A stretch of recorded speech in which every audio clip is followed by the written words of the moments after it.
Ayah saya, dia telah ditimbak depan masjid dan selepas solat Isyak. Kami dulu tinggal dekat dengan masjid, di sebelah masjid. Dia dulu selalu membersihkan masjid, ditandas dan sebagainya. Orang tidak betul tahu siapa yang sebenarnya membersihkannya sehingga selepas dia meninggalkan dunia. Kemudian itu, tandas mula berbau kerana tidak ada siapa yang sebenarnya menjagakan tandas itu. Dan dia tidak pernah membersihkan tandas atau ketika ada orang di sana.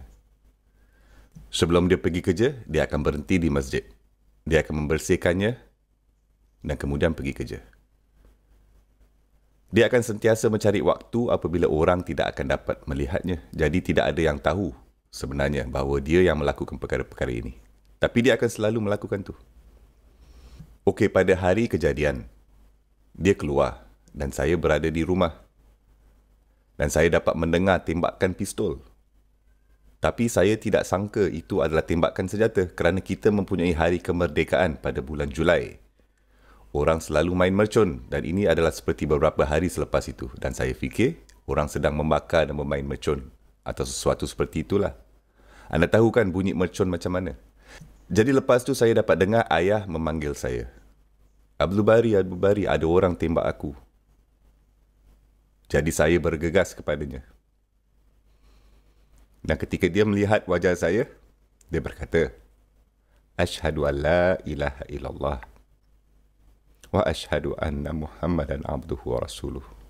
Dan kemudian saya beritahu dia.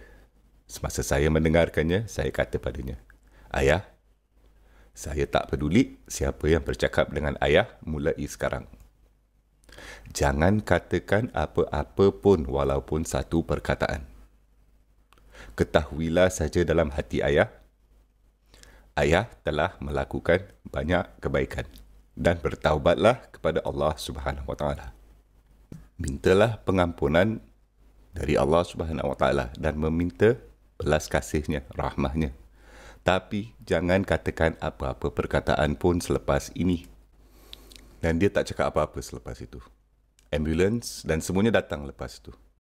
Dan pegawai polis detektif mula datang bertanya kepada saya keesokan harinya. Dia bertanya kepada saya tentang apa yang berlaku. Dan anda tahu seperti adakah masjid itu buka pada malam kejadian. Dan saya hanya berjalan-jalan bersamanya dan memberitahunya tentang apa yang berlaku, tunjukkan kawasan masjid dan sebagainya lah. Dan saya hanya bercakap dengannya secara normal apa sahaja yang berlaku di malam kejadian. Kamu faham tak? Saya agak sedih. Tapi saya tidaklah bising-bising atau seperti itu. Tapi tenang dan bercakap dengannya secara normal.